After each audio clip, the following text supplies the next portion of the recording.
This episode is brought to you by MeUndies. Underwear drawers are like the Wild West. You never know what you're going to pull out or what shape it's in. So upgrade your collection with the buttery soft comfort of MeUndies. MeUndies' signature fabric is as soft as a warm hug from your favorite sweater. Plus, it's breathable and oh so comfy, making it ideal for all-day wear. Get 20% off your first order, plus free shipping at MeUndies.com/Spotify with code SPOTIFY. That's MeUndies.com/Spotify, code SPOTIFY. I think you're on mute. Workday starting to sound the same? I think you're on mute. Find something that sounds better for your career on LinkedIn. With LinkedIn Job Collections, you can browse curated collections by relevant industries and benefits, like flex PTO or hybrid workplaces, so you can find the right job for you. Get started at linkedin.com/jobs. Finding where you fit. LinkedIn knows how.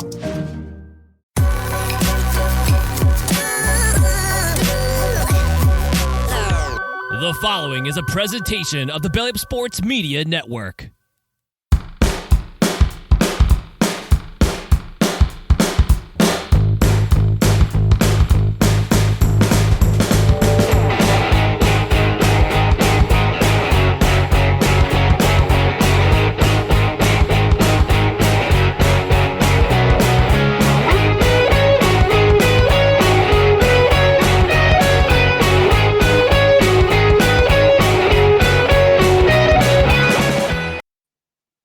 I saw you bopping along. Oh yeah, we were getting after it.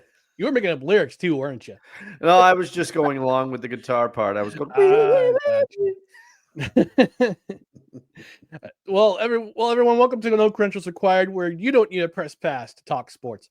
We are proudly presented by Belly Up Sports. My name is Ryan McCarthy. I'm one of the hosts of the show. To my right is a man who will soon release his diss track on Drake.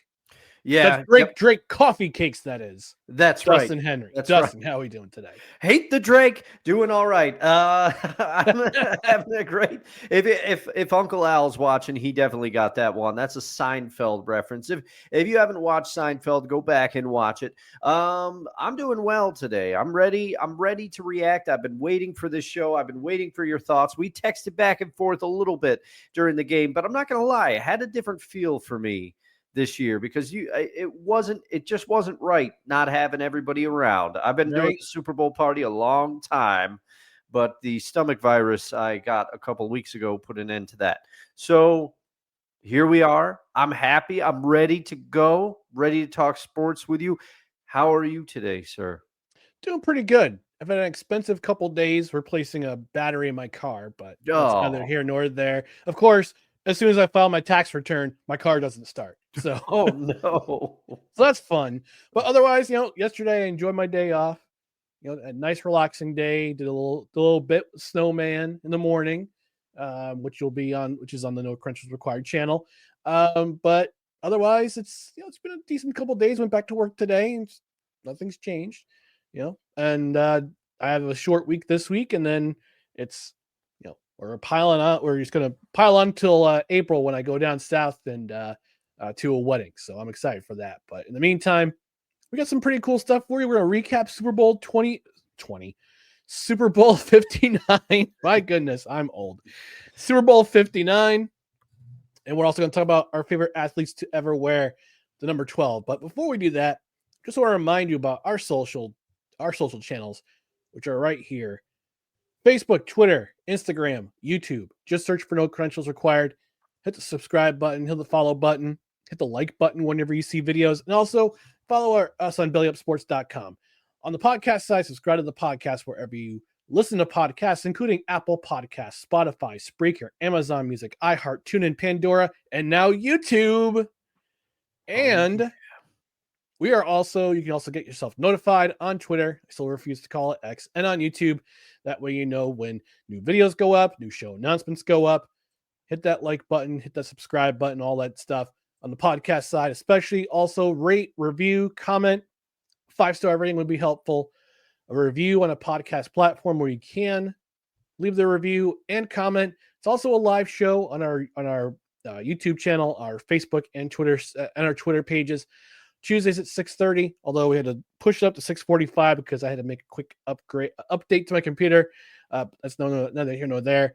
And on Saturday mornings for the Saturday brunch, which will be coming back Saturday morning, 10 o'clock Eastern. We've got a special guest. Our friend of the show, Drew Willingham, will be back with us to talk about the week in sports, a little bit of NFL, a little Major League Baseball, what have you. But yeah, I mean, if you wouldn't mind, I know this sound always when I'm feeling a little bit cash poor, this sound always makes me feel better, and you know what time it is. It's chime time. It certainly is.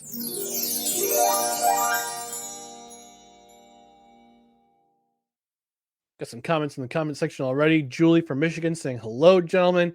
She also says, I will research which line wore number 12. You can also, well, don't forget, Julie, you've also got other sports. You know, in Detroit, you got the Tigers, you got the Red Wings, you got the Pistons. Pretty sure some notable athletes wore number 12 there with those teams.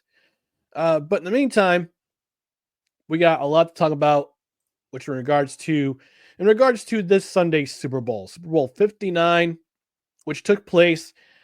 We're all hoping for a really good game, but it turns out the Eagles took control early, took control often, and the final score doesn't reflect what we witnessed. 40-22.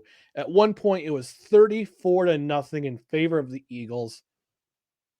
But Dustin, let's talk about this game. We texted back and forth about the game, what we thought, and I just want to get your quick thoughts. I just want to get your thoughts about the game going on, what happened there. What happened in New Orleans? I mean, I'll keep it short and sweet. I know everybody out there watching is laughing right now because I have a problem doing that. But I will say my pick was completely wrong. I thought that the Chiefs were somehow going to manage to win this because that's what they do 9 times out of 10. But it was clear from the word go. The Eagles, I have issues. I believe Jalen Hurts was named MVP of the game, which, you know, he did enough. But to me, the start with the Eagles' domination can be summed up in one unit: their defense, specifically their pass rush. That front four, Vic Fangio had them going. That front four was ridiculous. They sacked Patrick Mahomes 6 times. They were in his face the entire game, and they did that without blitzing once. Now, I was watching the game, I actually saw more of the game than I usually do because the only downside of having my party is I'm usually more focused on hosting or talking with people. So, with the exception of the Seahawks versus the Broncos and the Seahawks versus the Patriots, I'm not usually totally locked into the Super Bowl, but I was this year. And I mean, it was clear from the jump. The Eagles were the better team. They were in Patrick Mahomes' face, and you said it on the show, Ryan, on our preview. You said they would have to force the Chiefs to turn the ball over, which the Chiefs don't normally do. Well, here it is two picks and also a fumble that the Eagles defense forced. So they did what they needed to do. Patrick Mahomes looked anemic in this game for most of it. A lot of, like you said, the score does not reflect what actually happened. The Chiefs scored in garbage time, effectively. I mean, the Eagles reserves were in there for one of the touchdowns. Just an unbelievable performance by the Eagles, and they did it without Saquon. Saquon was really not that much of a factor in this game. He did have that one falling backwards catch, but he wasn't a big factor. But to me, the Eagles defense was the star of the show for this one, Ryan. And with that, I did notice, even my sister texted me. She said, all they're talking about is Patrick Mahomes. This is ridiculous. And I told her, I said, I think part of it is they're trying to convince themselves that he can come back, that it's going to be a good game. But the Eagles showed they outclassed the Chiefs in this one. The Chiefs looked befuddled. And with that, I turn it over to you. Yeah, I have to wonder if Tom Brady up in the booth was having a little bit of schadenfreude in regards to people talking about Patrick Mahomes replacing him as the greatest of all time, potentially. And it's like, sorry, man. Yeah. had to have a little bit of Schadenfreude in regards to that. Before I get to my thoughts, Julie in the comment section says, I only know football and baseball, though. Come on. Come on. You got to diversify your sports, my lady. She also says, I did love a good Chiefs beatdown. Wait. Hold on. You said you were boycotting the Super Bowl, Julie. Uh-oh. Ryan's Shame. calling you out here. I wish I had that New Day throwing the pancakes at the Miz saying, shame. Because I would throw that pancake at her right now. Though, well, she can't be held to the fire too much. Sometimes the pull of football is just too great, Ryan. It truly is. Ah, busted. That's right. Dude.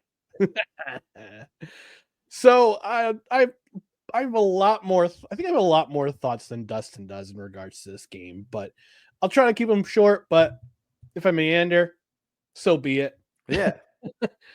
So I know people had the narrative of the fix being in for the referees with in regards to the Kansas City Chiefs, and I was starting to believe it on the first series of the game. Yeah. 4th and 2, Eagles went for it. AJ Brown with that beautiful catch, which was basically a duplicate of what they did against the Commanders in the NFC Championship game when they went for it on 4th and 3 and got a 20-plus yard gain out of that. Same exact play, except pass interference, offensive pass interference. I'm going. Yeah. Hey, look at the replay. They're hand fighting. Yeah, that's going to go on. You can't call that in a big game like that. We both agreed. You said it was BS. I said it was ticky-tacky. We both were in the ballpark. And friend of the show, Cool McCain, he was like, here we go. I saw on Facebook, he said first BS call. I commented under it. I said, I agree. Yeah. But you kind of saw a makeup call on the second drive with that unnecessary roughness penalty that, again, on replay, didn't look like it was helmet-to-helmet contact on that hit. And the ball was also over Dallas Goedert's head. Yeah, so not it was a catchable ball. It was kind of a makeup call. I did post a clip on my Twitter account, at whoisryanmcc, by the way, if you want to follow me on Twitter, at whoisryanmcc. I posted a clip of Coach Yost yelling at the referee named Titus during the semifinal of the Virginia State semifinal championship, where the fix was in. It's the referee and says, I'll go to the papers. I'll have you all arrested. Dig your own grave. And then it says, defense on me. Oh man, we definitely that might be a little preview for No Ticket Required. We might have to add that movie to the list. Maybe. Yeah, we've got a couple of recommendations. I mean, the one your sister did recommend Sea Biscuits. So she's already been in my ear about that. She's excited for the summer movie series. Yeah, and also with both penalties, I was kind of shocked because the NFL has that expedited officials review. So, tag along has joined the chat. They have that expedited officials review that can overturn. They can overturn penalties or overturn calls, and I'm actually kind of surprised that there's been no lobby for the coaches to have a coach's challenge in regards to penalties. You see that in the Canadian Football League. I don't know if they do it in the United Football League. I think they do it in Arena Football or UAF1 or whatever it's called now. But they don't have it in the NFL. So I'm kind of shocked that there's no system where the coaches can challenge a penalty, like challenge an offensive pass interference or a defensive pass interference, or they challenge it. Hang on a second here. Come here, buddy.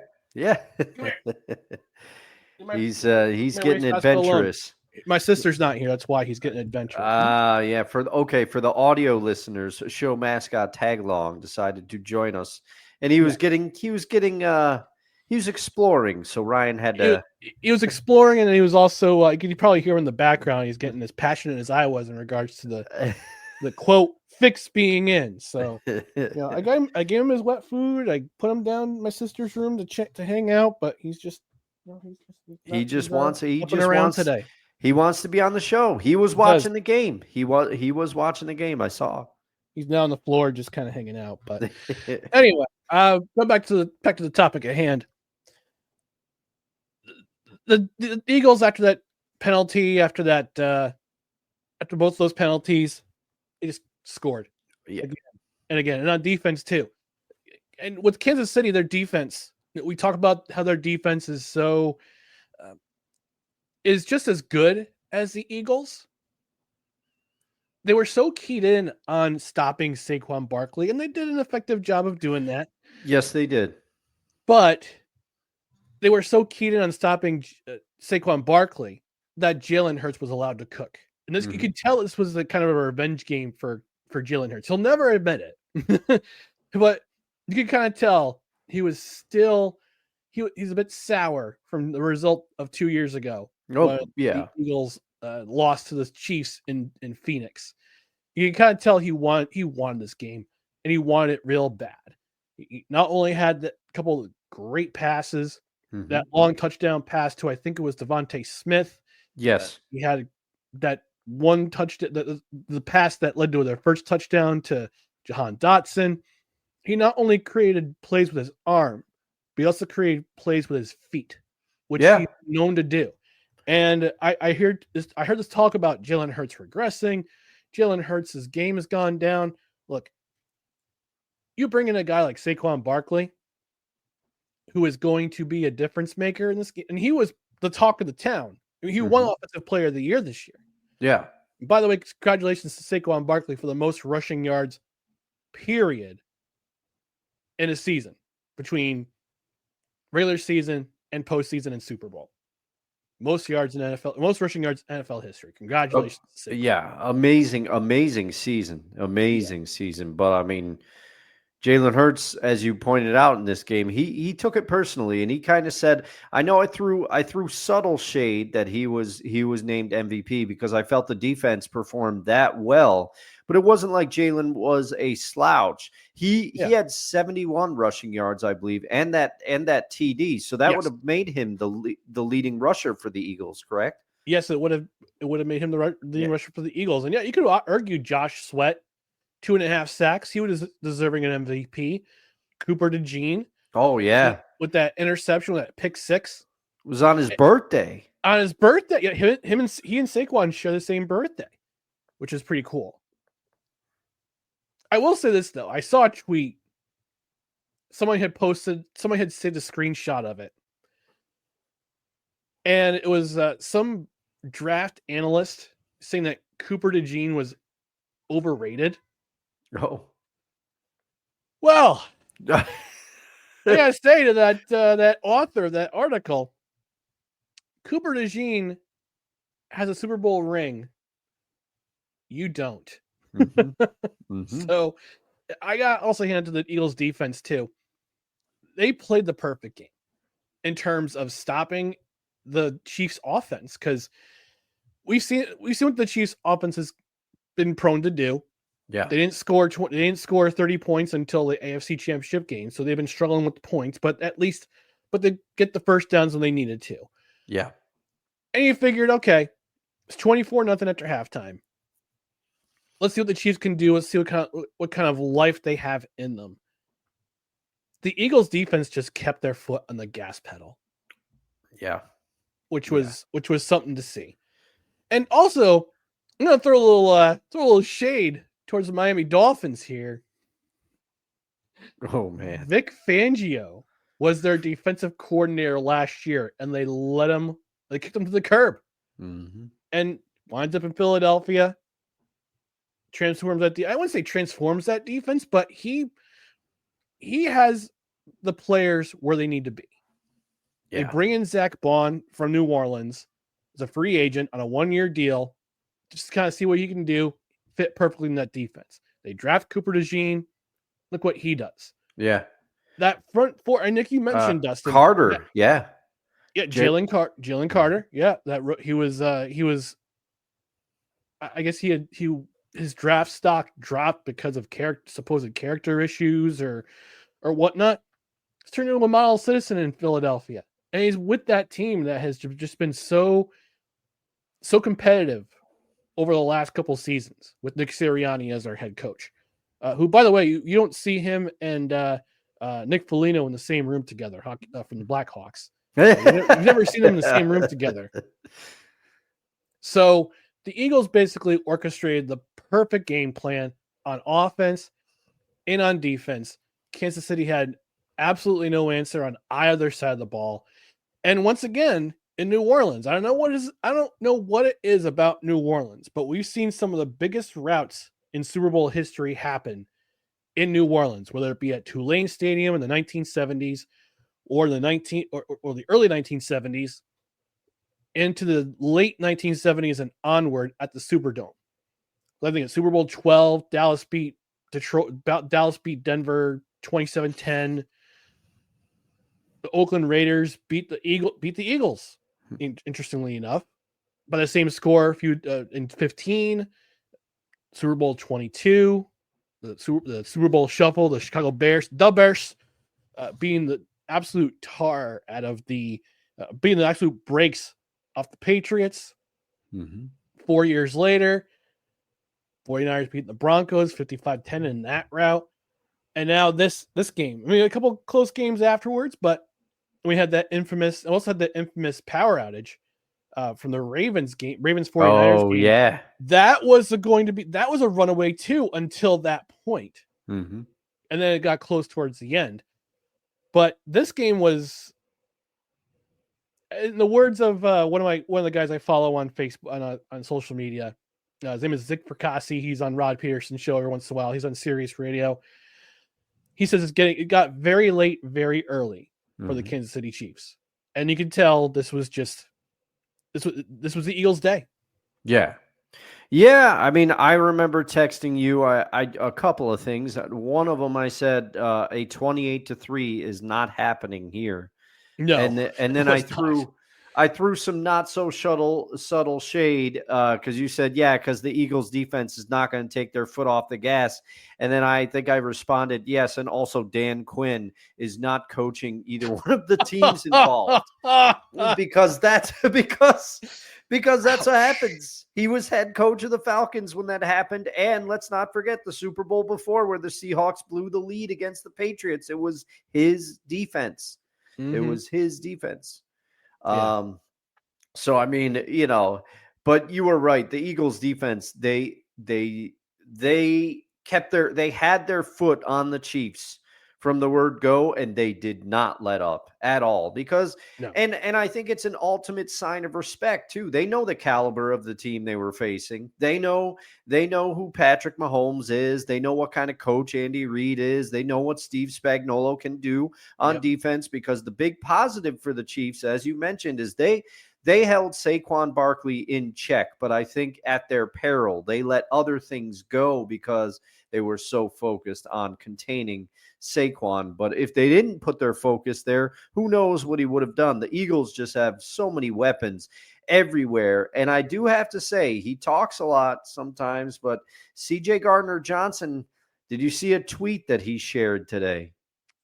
No, but let me pull it up since I have it open. It was a tweet from 2023, and he said, "We play this game on real grass. That defensive line dominates that offensive line. I'm sorry." And then it turns out, here we are a couple of years later, and that's what happened. That's what happened. Now, some of the players involved are different, but it's just crazy that he put that out there. And, in 2023, I think was the date on the tweet. And here we are 2 years later. And he was right. That defensive line, they ate all game. The Chiefs couldn't get anything going to stop them. Yeah. And you want to talk about some pettiness. Kansas City Chiefs fans, speaking of C.J. Gardner-Johnson, his mom has a restaurant in Florida, and apparently some Chiefs fans have gone to Yelp and left her 1-star reviews and negative reviews because of that's just terrible. Sore losers. lose. The sorassery is real, Dustin. Yeah, that's terrible. That's terrible. And that's we want to be one of the best things about the internet, you and I. We try to be Yeah. positive about things, lighthearted joking. But things like that are some of the worst qualities of the internet. Don't go trash somebody's business because your team lost in the Super Bowl. I know. And so many people probably will never go to Florida and will never go to that restaurant. So why? What? I know people have the right to do it, but at the same time, the saltiness is just inappropriate. Yeah. Do you not have better things to do with your life? I guess not. Nope. Other than crying your beer and your barbecue and your excellent barbecue. All right, before we go to the next segment, let's go back to the comments section. Julie's saying we love tag along content. Yes, we do. Absolutely. She says I didn't watch the whole game though. I feel that should count for something. We still watched. You still watched. Shame. She says CJGJ is a tool though. I didn't appreciate his comments regarding his time in Detroit. Well, yeah, he talks too much. No, he doesn't talk a lot, doubt, but he does talk a lot. But yeah. Now he's Super Bowl champion, so let's can't deny that fact. All right, let's talk about the commercials: the good, the bad, the meh. I find a lot of meh. Yeah, a lot of them. Honestly, a lot of them don't even warrant mentioning. There weren't that many memorable ones. No.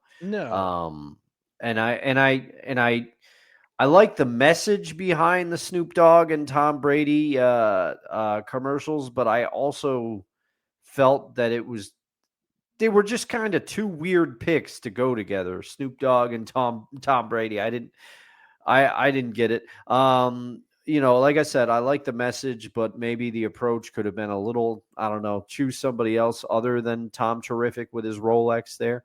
But $600,000 watch. Yeah. But to me, and then I'll hand the reins over to you. But to me, I did like the Dunkings making a return. Commercial was too long though. It was too long, and also the Bill Belichick edition. I don't. Again, the last one had the magic. They were trying. They went too far this time. But I will say that my favorite two commercials. There were two standouts. One, Billy Crystal, Meg Ryan, When Harry Met Sally, when it was the Hellman's Mayo commercial. I like that one. And then Sydney Sweeney's over there. She says, I'll have what she's having.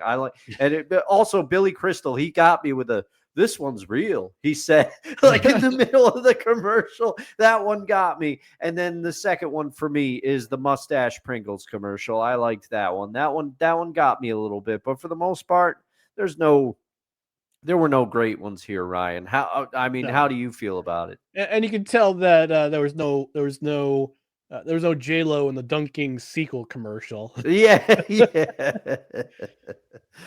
Just almost as many rings as Tom Brady. Oh man, it's true. She's going after J-Lo here. 6 divorces. Our guy Tom Brady's got 7 Super Bowl rings. So yep. Oh man. Facts are facts. Mm-hmm. Yeah, for me, a lot of meh. The Bud Light commercial. Here's the thing about Super Bowl commercials now. You can watch them days before the Super Bowl commercials air, which is kind of a bummer because it's such a cultural event. When I remember being a kid, being an adult, I looked forward to seeing the commercials. Yeah, that was one of the highlights of watching the Super Bowl because you didn't know which company was going to come out and just absolutely just make you laugh, make you think, make you want to buy their product. I mean, there's some very, very notable commercials that stand up in my mind. The HP commercial, was that HP or was it EMC that came up with a commercial about about hurting cats? That might have been it was some software company or was it SAP? I can't remember what it was, but I remember that commercial because trying to collect data It's like trying to herd cats. Then you get the Doritos commercials. With Oh Ali- yeah, with Doritos Ali- were always yeah, class. with Ali Larder, the 3D commercials, Coca-Cola commercials, but Budweiser. Oh, of course. Who could forget that? The And then, Bud Bowl. Bring yes, back the Bud Bowl. that's Come what I was going to on. say. The Bud Bowl. Remember that? Yeah. With rookie quarterback Bud Dry. yeah, yeah. And remember, because I think this was a Super Bowl debut as well, too. But Ryan, Terry Tate, office linebacker. I think that was Yes. the debut. That was probably one of my favorite commercials, Super Bowl commercials ever. Oh, Terry man. Tate. I dressed as him the following Halloween at work. We had a costume contest. And I had put my old football jersey on. I put slacks on. I put my pair of shoes on, and I was Ryan McCarthy, office linebacker. I love the wouldn't say one in part place. he's yelling at the one. I mean, that whole thing, he's yelling at the one person. He's like, "You forgot to file the cover sheet on your TPS report, Richard." And then somebody walks by and he's like, "Hey, Janice." You mother. Yeah. I love that. But yeah, these series of commercials were just they were under. I was hoping for a comeback in some ways of the Super Bowl commercial, because some of the Super Bowl commercials have just been awful over the last couple of years, and there were still some underwhelming ones. There's a couple ones I liked. I liked the Dodge Ram commercial with the guy telling the Goldilocks story, with him in the scenes with the Goldilocks and the Bears. The one commercial I was really disappointed in with the preview, I had a preview for it, was Uber Eats. Oh man. Because you had the teaser for Uber Eats. You had Matthew McConaughey dressing up as Mike Ditka saying Bears. Duh, Bears. Duh. I was thinking, okay, this is going to be great. It's going to be Matthew McConaughey in a commercial as Mike Ditka plugging Uber Eats. And it was just like this whole long, strewn out, minute-long commercial about the history of football and how it relates to eating. And it's like, man, and that one little, 5-second clip of Matthew McConaughey as Mike Ditka telling Refrigerator Perry, "We're going to call you the fridge." Yeah. That's it? Yeah. No, it wasn't great. And also, to your point, Ryan, there was nothing new in that. They've been doing commercials about, football it's just an excuse to get you to eat. That's been their shtick the whole season. Yeah. So to get to the big game and then just do the exact same thing, but with a couple different pieces, no, it doesn't have the impact. No. As your Uncle Al says in the chat, the Uber Eats ad was a nothing burger. Exactly. Yes. It delivered nothing. It delivered nothing as an Uber Eats, as the delivery. It delivered nothing but a nothing burger. But yeah, nothing really notable. And Nike? All right, Nike. Let's have a conversation. We need to read the room, buddies. Okay? Look, we don't follow women's sports in this program.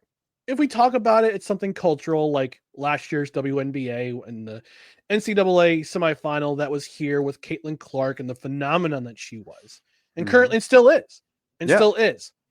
But we're also having Angel Reese shoved in our face with the Angel Reese's Puffs, and now she's got her own McDonald's meal. She's not that great of a basketball player. I'm sorry. but like Nike's still acting, and my ladies, forgive me for saying this, but Nike still acts like women's, like female athletes are still oppressed. No, that's not the point. No, if anything, women's sports is bigger and better than ever. Like Caitlin Clark. Women's hockey is women's professional hockey is starting to take off. We've got female athletes in the NCAA making bank. Livy Dunn. We've got all these athletes who are out there just, we've got our attention, ladies, but Nike's still acting like it's the 1980s or 1970s. It's like, guys, can we stop?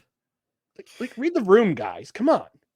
Yeah, I mean, I think I will say I think there's some more work to be done. But to your point, it is not. Women's sports has come so far Yeah. that it's not, the tone of that commercial was like, it overdid it. It overdid it. Are there some gaps that still need to be closed? Yes, I'm not arguing that.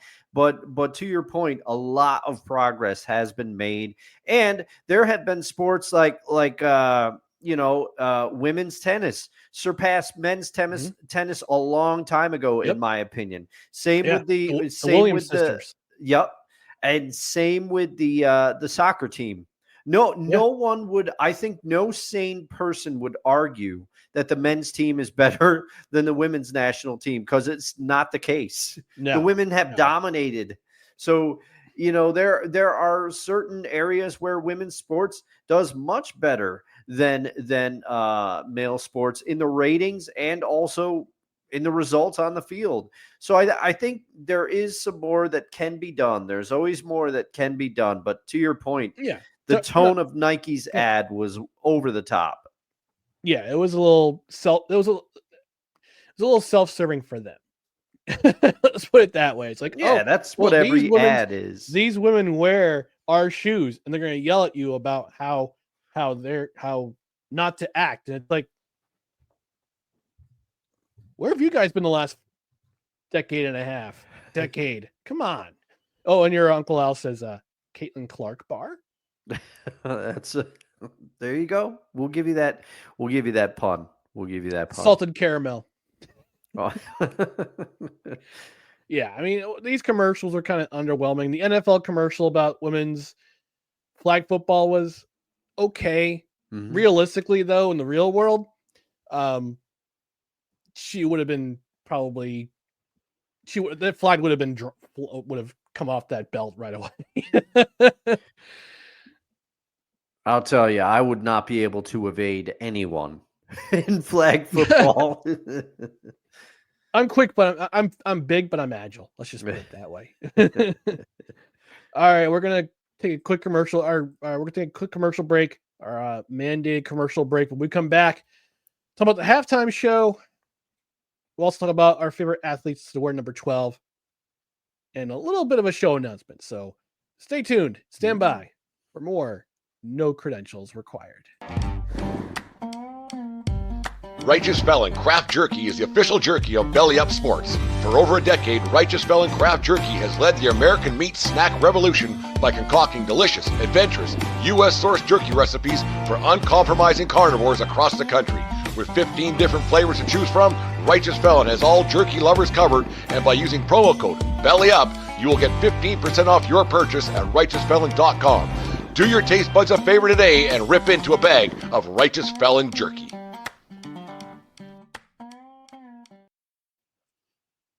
That's right. If you scroll on the bottom of the screen, Righteous Felon Craft Jerky. It's excellent stuff. I've been munching on it since I got my new order about 2 weeks ago. I still have a couple beef sticks left. I still got a couple of packets of the beef jerky, the crafted jerky.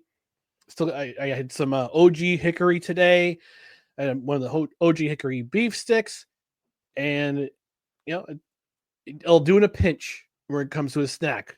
High protein, low sugar, 20 grams of protein in every 2-ounce package of Righteous Felon Craft Jerky. But that's not just the craft jerky. You also get the turkey jerky, get the African-inspired air-dried biltong, got the beef sticks, which I mentioned, which unlike other beef sticks you see out there in the convenience stores, it's 100% beef. Not like some of these other beef sticks that are supposed beef sticks. Primary ingredient is pulverized chicken. That's shameful. It's shameful. Shameful. And I'll bet you Jim's not even that slim either. No, I bet he's bigger than me.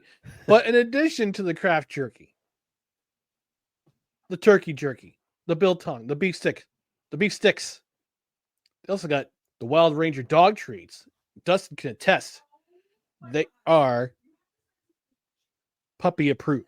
Yes, they are. They are Pickles approved specifically, which he will be staying with me for a few days as his mom and dad have to go. They're going on a little anniversary vacation. So Pickle Man will be staying with me, and I am going to, after the show, I'm going to order again and re-up my supply so that he has some to munch on while he's at my house. And he's gonna love it because he loved the Wild Ranger dog treats. I think I got him beef and duck flavored, and so I'll try some of the other flavors that they have there. And also I need to order some stuff for myself because I have been reaching far too much for the bag of Doritos when I need a quick snack, or the bag of Dots pretzels, which once I open Dots pretzels, I eat the whole bag. Dots, if you would like to sponsor us, we can have some talks.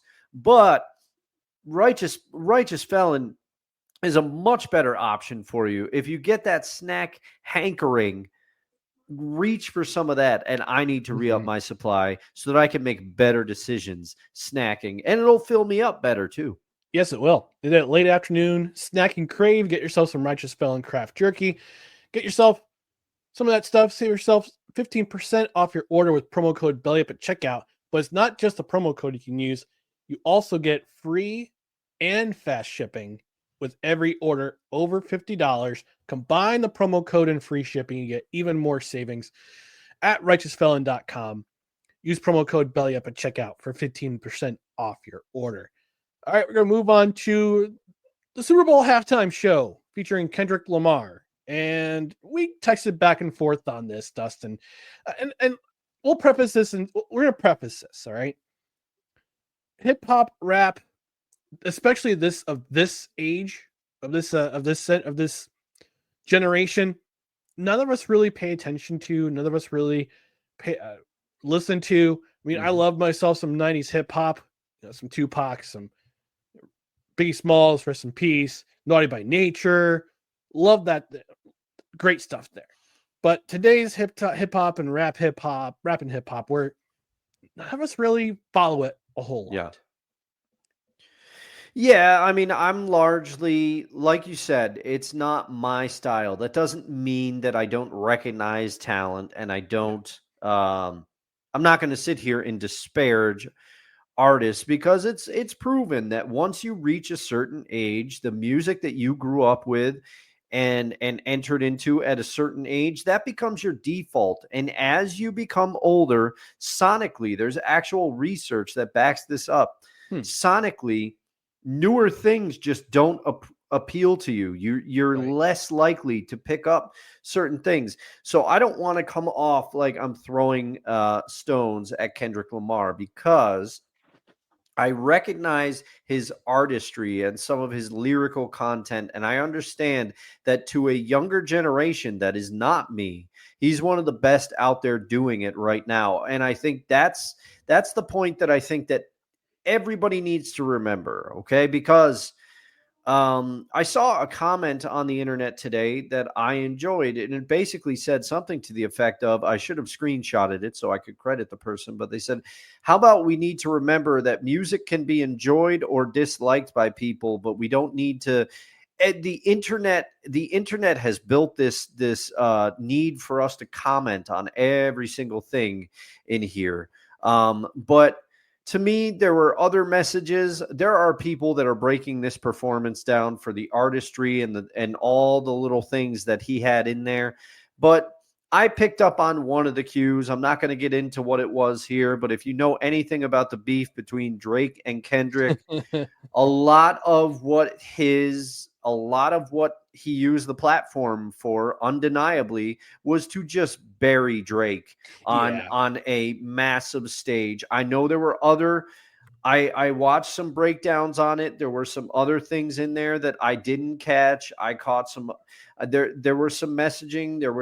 There was artistry there. There's no denying that, but this was not for me. This was not, I'm not familiar with Kendrick Lamar's stuff, and I'm not the demographic that Apple Music was going for with this halftime show. And I recognize that, but I just would like some more variety and I'm gonna come. I'm gonna do my best not to come off as an old man yelling at clouds here.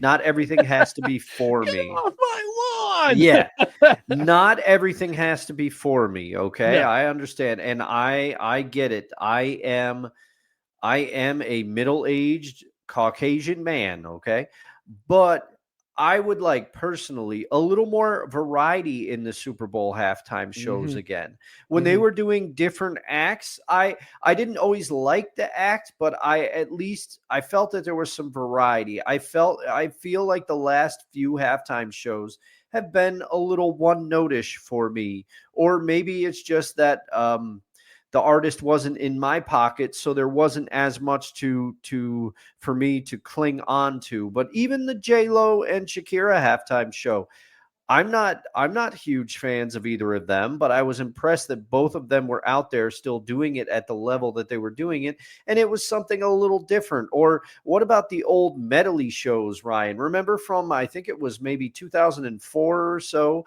and I realize I'm going back, but Joe Perry from Aerosmith was in there. I think all of Yep. Aerosmith Aerosmith. was in there, and it was Britney Spears, Justin Timberlake. It was kind of a mixing of old artists and new ones. So and honestly, I couldn't understand a lot of what Kendrick was saying, and I wanted to. I wanted to kind of tune in to this, but I've rambled on long enough. But I just basically I recognize that not everything has to be for me. But personally, it wasn't my favorite halftime show, but there's no denying that there was artistry there and that he did a lot of messaging and expressions, but a lot of the messaging was just destroying Drake on national TV. Yeah, so the Super Bowl you're referring to with Aerosmith was Super Bowl 35, and it was them and NSYNC, Okay. along with Okay. Britney Spears, Mary J. Blige, and Nelly. Yeah. Yeah, which I wasn't a huge fan of Nelly at the time. Mary J. Blige, I mean, anybody with ears can realize she can sing, man. But I Got just pipes. liked that. That's one that sticks out to me because it was a bunch of different styles coming together. Yeah, I mean, we've had some pretty notable acts back in it really started with Super Bowl 20. Look at the history of the Super Bowl halftime shows. And it wasn't until we had mostly marching bands, up with people, all the way up until around Super Bowl. Looks like Super Bowl 22 with Chubby Checker, the Rockettes, and the couple of marching bands there. We had an Elvis Presley tribute following Super Bowl, but it wasn't until Super Bowl 25 we had New Kids on the Block.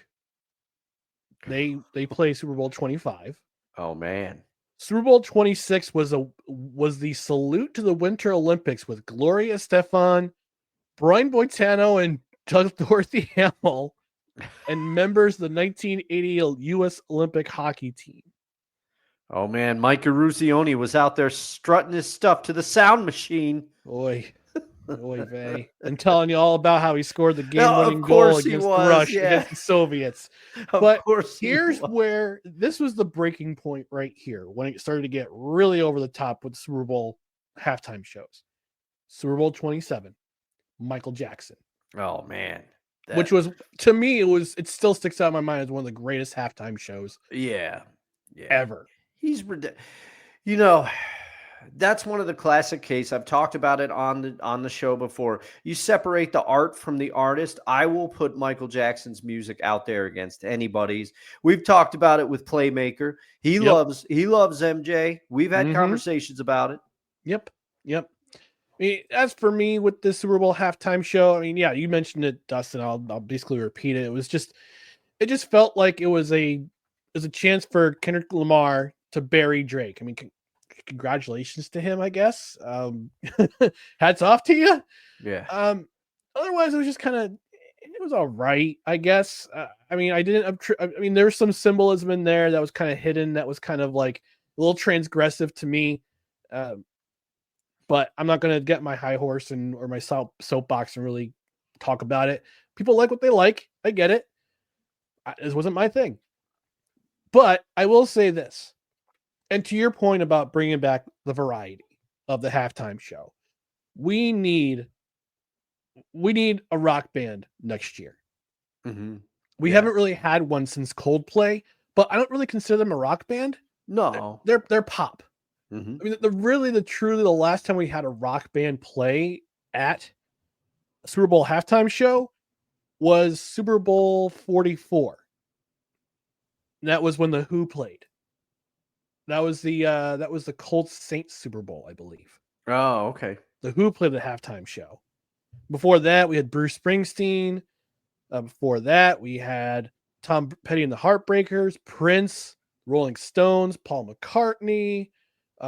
Never forget the wardrobe malfunction. Oh yeah, yeah. Can't forget that. Yeah, that changed TV forever. Live TV forever is still impacted by that. Yeah, it still has an impact on everybody's brain. Everybody knew where they were when that happened. Yeah. But I gotta say, next year I proposed 2 artists, 2 acts for next year. The Super Bowl is gonna be in Santa Clara. It's gonna be in the Bay Area, a little bit north of the Bay, San Francisco Bay Area. I have 2 artists in mind. The first one is Metallica, because they're from the Bay Area. I know at least one of the guys, I think James Hetfield, he lives in Colorado now. But they're still touring. They're still in their 60s. Yeah. They've been around for almost 50 years and they're still touring. So that's one artist. And the other artist, I'm gonna throw it out there. People are gonna laugh, but they'll get it once I say it. Creed. All right, I know why you're saying that. We need a Creed halftime show, and I'll tell you why. Because we got to throw it back to that Thanksgiving Day performance in 2001 at the Dallas Cowboys game. I remember where I was for that performance. I was at my parents' house. My grandparents were there. We were sitting at the dinner table watching the game. I think that year was the Giants and the Cowboys, if I'm not mistaken. They played on Thanksgiving Day. Then Creed came out. That was when they started to have halftime shows for Thanksgiving Day games. Thanksgiving Day, yep. And Creed comes out and they had one of the. I mean, I've seen them twice in concert. They're phenomenal. They're pretty good. They're very good live band. But to see them on a national stage, playing higher, you see Scott Stapp running around with a Cowboys jersey on. Yeah, yeah. Mark Tremonti just rocking it out. Mark Tremonti, great guitar player. Awesome guitar player. One of my favorite guitar players. Alter Bridge, underrated band. But yeah, I mean, those are 2 acts. Your Uncle Al suggesting Santana. I wouldn't be mad at that. Which ironically, both Santana and Mark Tremonti play Paul Reed Smith. And Uncle Al, for everybody out there watching. He plays as well. Yeah. All right, before we go to our last segment in the comments section, Uncle Al saying, unfortunately, I remember Super Bowl 35 because the Ravens smoked the Giants. Yep. Yeah, no offensive touchdown scored no touchdown scored on offense by the Giants. Their only points came on a kick return. And then the Ravens turned around and kicked off that kick return back and returned that kickoff back to the.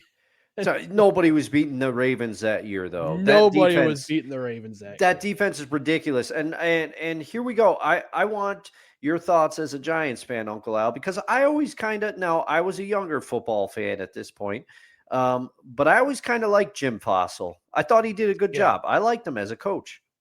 Yeah. After the Super Bowl, it was just kind of. Yeah, that hurt him. Julie says, whoa, Dustin's middle age? That's the real breaking news of the night. I did not see that coming. Where's that bumper? Where's that stinger? The breaking news bumper.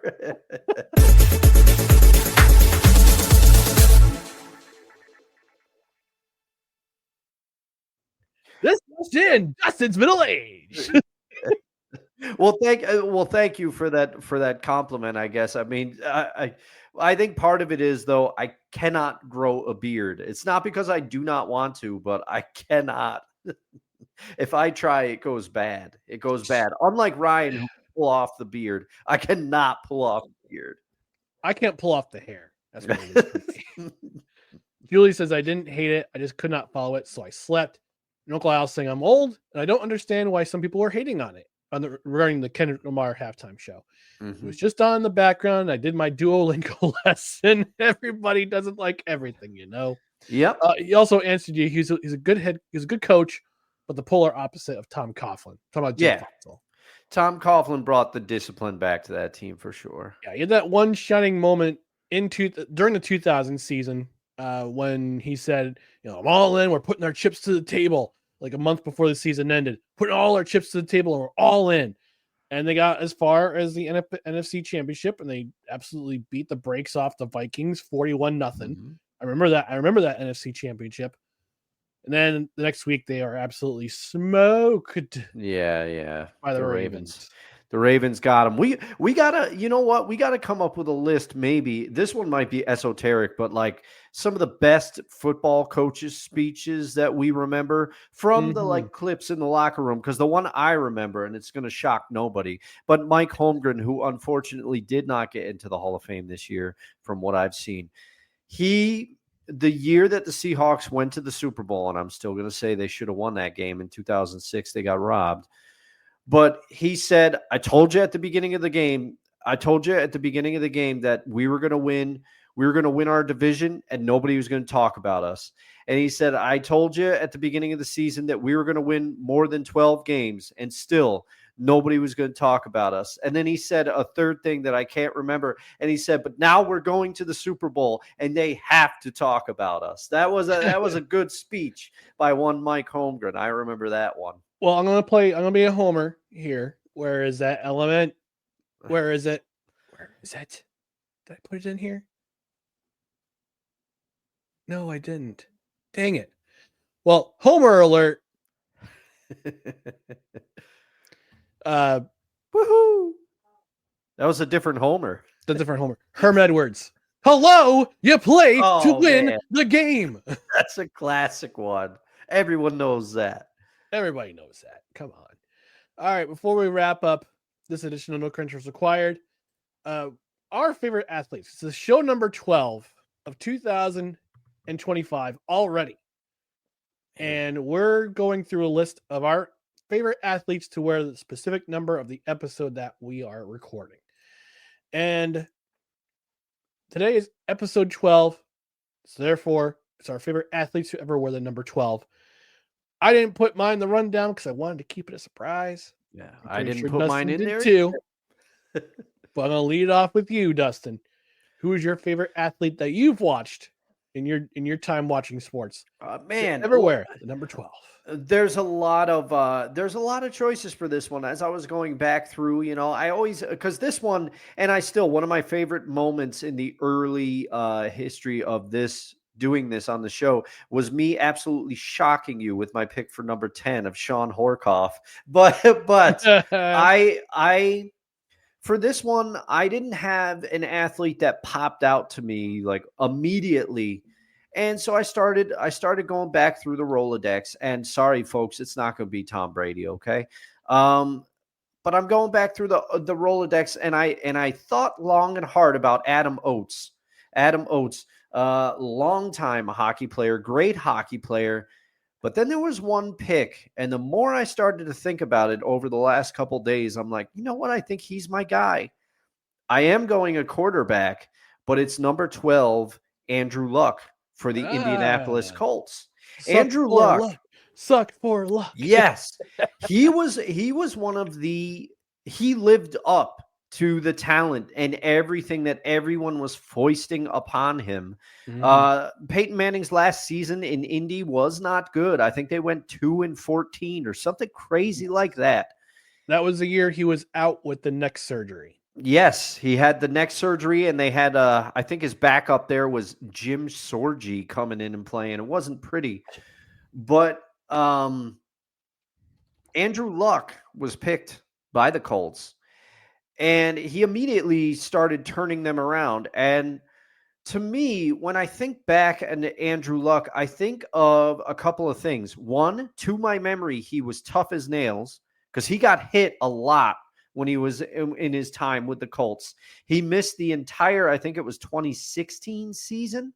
with an injury, which, I mean, this just makes his stats all the more mind blowing. There's a couple things I want to hit here too, and this is per NFL.com.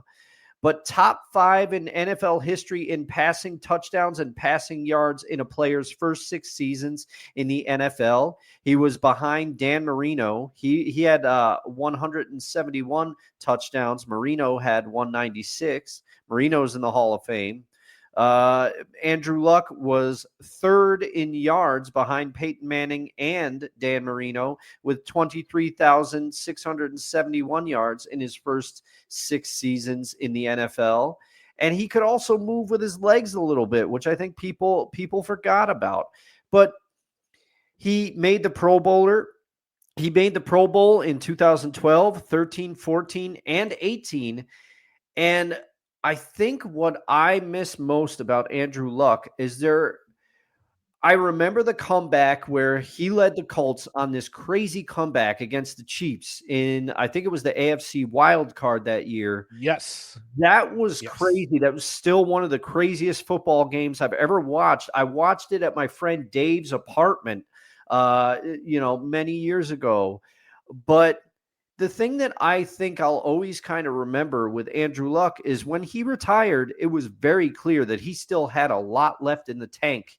And he you kind of always wondered if he was going to come back, because you felt it was a little bit of that Barry Sanders thing where you're like, wait a minute, this guy retired in his prime. He could still do it. Like, will he come back? And what would he do if he came back? And, how many rumors were there that maybe the Colts, he was going to come out and play for the Colts again, or there was times that supposedly the Dolphins reached out to him, and then people were like, well, he's still under contract for the Colts. They still have his right. So what happened? You mean one of the 5 quarterbacks that the Miami Dolphins were accused of tampering with?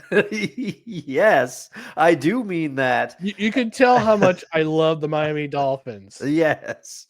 Yeah, but the more and more I thought about it, there was so much to like about Andrew Luck. And I kind of wish he got to play a little bit longer, but I understand why he retired. He wanted to still be able to live his life. And he was getting hit a lot behind that Colts offensive line for sure. Yeah. Yeah. So I decided while you were on your talk about your favorite number 12, Andrew Luck, I went back to the 2011 Indianapolis Colts season. And on Wikipedia, the Colts had placed their franchise. This is what happened before the season began. Yeah. The Colts had placed the franchise tag on Peyton Manning before the season started, but he sat out the entire season due to neck injury. Also, Manning was never placed on injured reserve, but instead was on the Colts inactive list for each game. Oh, man. Look, again, this is Wikipedia. So the Colts turned to retired quarterback Kerry Collins and then Curtis Painter, neither of whom could fill Manning's void. You know who the 4th quarterback on that roster was? Oh, man. Who else? Dan Orlovsky. Oh, man. And that's after the gaffe in Detroit, right? That was after that. That was after his running out of the end zone in Detroit in that 0-16 season that they had. But that season, they lost their first 13 games of that season. They didn't win a game until week 15 against Tennessee. Then they won at Houston and they lost at Jacksonville. They finished 2-14. And that's they drafted Andrew Luck and had a good run with him for a bit. I wish he would have stayed longer, but yeah. I mean, if your quarterback's getting protected and he's getting hit again and again and again, I don't blame him walking off the field after the 2018 season? Yeah, because I think he only had 6 seasons in the NFL. That was it. And that's the thing. That's why I brought out some of those stats. You wonder what he could have done had he stayed in. And he is in the College Football Hall of Fame, by the way. So when I go down south in the in April, I'm going to stop by the College Football Hall of Fame again because I've been there once. It was a fun experience. gonna go there again. I'm gonna see if his where his bust is, if there's a bust, if there is one. Although I think it's virtual. Oh, okay. Before I reveal my pick for favorite number 12, your Uncle Al saying number 12, Scott Brunner, New York Giants. I'm surprised you didn't say Alfonso Soriano. I thought about it. He was Not one that you. I meant your uncle. Oh, yeah. No, I thought about Alfonso for sure. Julie's saying Casey Mize wears number 12 for the Tigers. He was the first overall pick for the Tigers in 2018. She says, although he was injured this past year, he's been a solid part of the Tigers starting rotation. I believe his MLB debut was one of the highest viewed Tigers games. And your uncle's saying hit again and again. I guess that's why David Carr didn't mind holding a clipboard all those years behind Eli. Precisely. Oh, yeah. Yeah. There's that name again, David Carr. Yeah, he comes up a lot on the show. He does. He does. He's probably one of the few names that comes up a lot on this show. That's for sure. All right, my favorite athlete to know at number 12 is number 12 for the Calgary Flames. Oh, Jerome McGinley. Yes, good pick. I fell in love with his game early in his career. He was not only a gifted goal scorer, he's a great teammate, but he also knew how to stand up for himself. And he was a guy who basically put the Flames on his back very early in his career when they weren't very good, and they had that trade, and they made a trade. The Flames made a trade for Joe Nieuwendyk. In that trade was that pick that became Jerome McGinley. And the Flames were weren't very good in the late 90s, but in the early 2000s, you kind of saw something brewing with them. Yeah. You saw something brewing with them. They had some very good years with him basically carrying them on his back. They didn't really take the leap until Mika Kipasov became their goaltender. And you see them make that run into the 2004 playoffs all the way to the Stanley Cup final. Mm-hmm. And the one thing I remember about Jerome McGinley, he had one of the last notable fights in the Stanley Cup final. It was Game 3. It was in Calgary. And Calgary was up, I think at that point, they were up pretty big in that game. And he was captain of the team at the time. Well, he and Lightning captain Vincent Lecavalier got into a little bit of a shoving match, and all of a sudden just turns into a fight. I'm going, oh, I love this. I love this. This was back on back on the 4-Letter Network when Gary Thorne and Bill Clement were the color and play-by-play. Oh yeah, I love that combination. They need to bring them back. Mm-hmm. It's just too bad that Gary Thorne's kind of wrapped up in MASN in Maryland, but he can't bring him back there. But I was like, that's the one thing that when the 4-Letter Network got the NHL back, I was hoping they bring him back too. Yeah, which is sad. But for all those years, man, Jerome McGinley, when you would say Calgary Flames, that's the first person you thought of was Jerome McGinley, because he was such a good player on the ice, scoring goals, helping his teammates, sticking up for his teammates, wasn't afraid to get in a fight. He's also one of the more notable power forwards. It's one of the positions that's kind of missing in this era of the NHL is the power forward. The big guy who could not only had size, but could skate like the wind, mm-hmm. and could play physical, but could also score goals and contribute to the team. I believe he's also, is for me, being a former chaplain with Hockey Ministries International, he was a big proponent. He was a big supporter of having a chapel program in the locker room.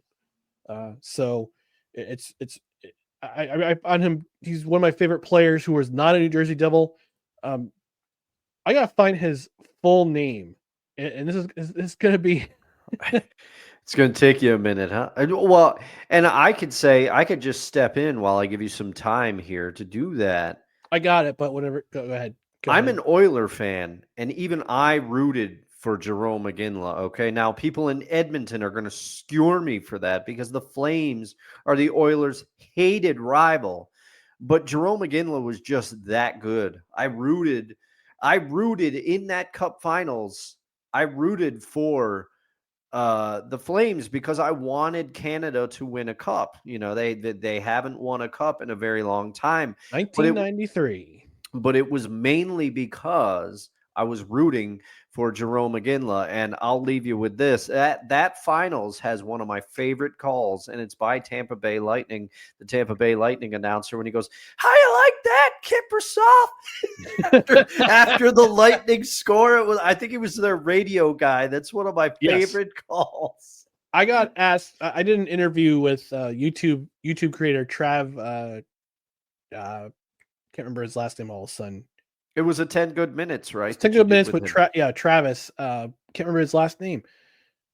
But he asked me, like one of the first questions he asked me, he says, "All right." No, it was during the interview. Travis Ridgen. That's who it was. He asked me during our conversation. He says, "All right, 2004. Did Martin Gelinas score?" I go, "Yeah, he scored." He's like, "I knew it." But yeah, so this is Jerome McGinley's full name. You ready for this, Dustin? I'm ready. Jerome Arthur Lee Adekunle Tidge Jr. Elvis McGinley. Man, I did not know that. Also, what's the Tidge? It's an African name. His son, whose name is Tidge McGinley, he was drafted by the Utah Hockey Club. Ah, okay.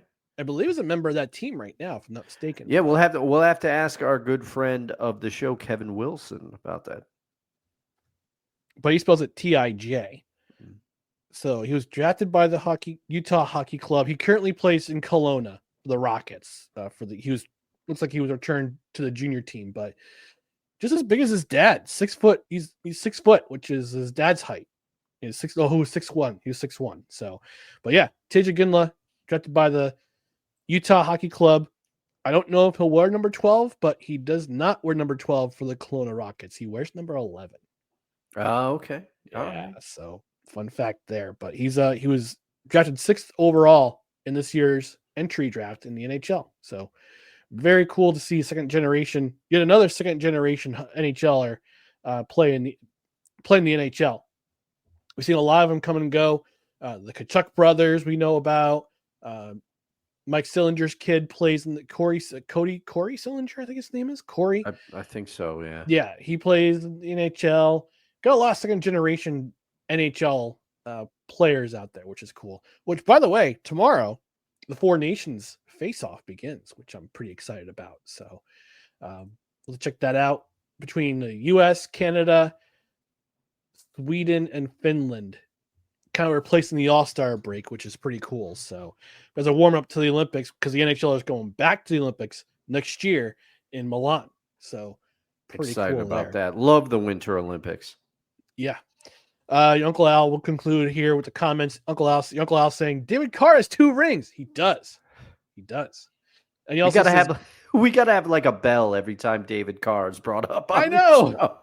No, we'll do a car revving. That's what we'll do. Oh my God.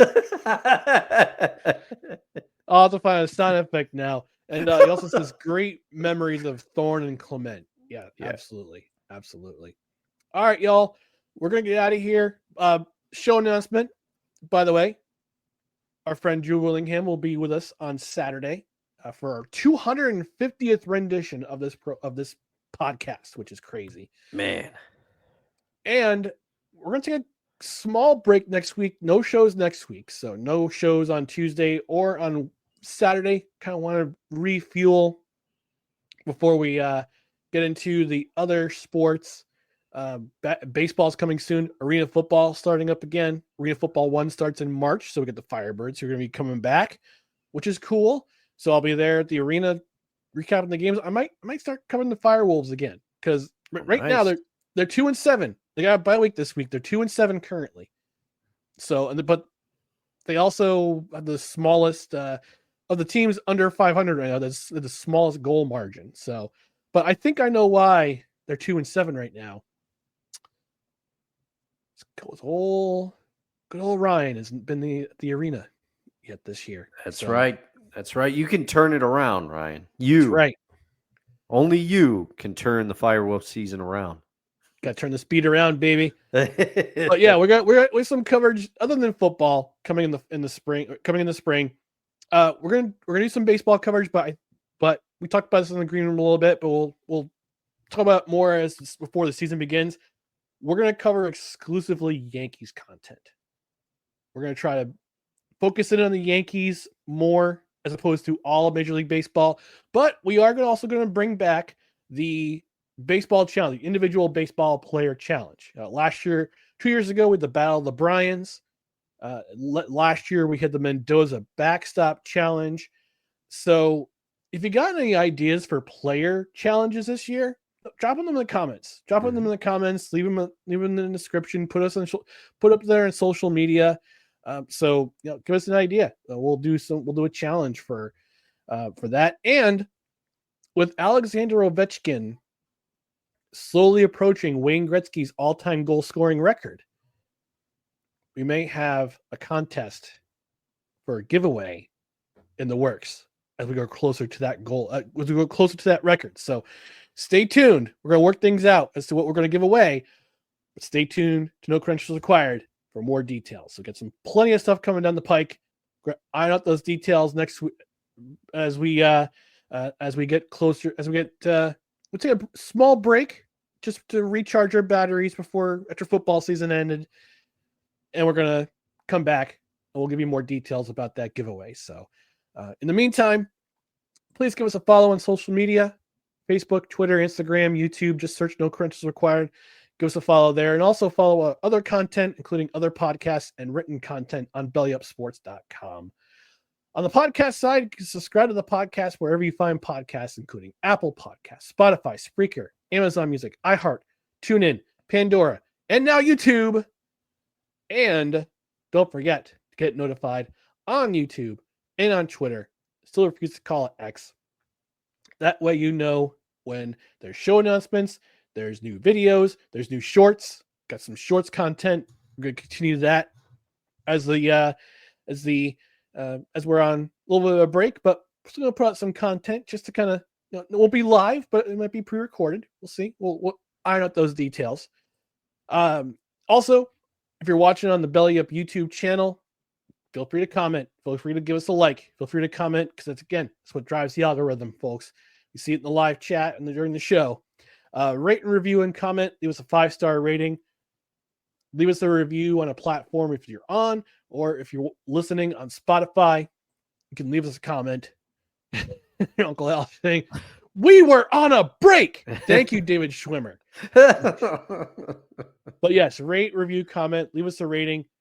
Leave us a review if you're on a platform. You can do that, or if you're on Spotify, leave us a comment. We'll be back here on Saturday morning with our friend Drew Willingham. Just talk about some random stuff, football content, maybe some other sports content, maybe some wrestling. By the way, Dustin, I found out WWE's coming, SmackDown's coming to MVP Arena Friday, May 31st. Oh, man. Hopefully John Cena's there. If he's there. Man, I've never been to an event. Is this the come time? On, really? Is this the time? Yeah, I've never been, man. Yes, it is certainly the time. I've never been, and I don't watch current product, but I would make an exception for this just to experience it. Yes, absolutely. But in the meantime, thank you once again for joining us on No Credentials Required, where you don't need a press pass to talk sports. We are proudly presented by Belly Up Sports. For Dustin Henry, I'm Ryan McCarthy. We'll be back on Saturday morning, 10 a.m. Eastern, with special guest Drew Willingham. Until then, have a great night, and we'll see you Saturday. Sorry for the shade, Jim Shorgy. I know you're a big fan. I know you're watching. I didn't mean to imply that you started all those games for the Colts. Good night, everybody.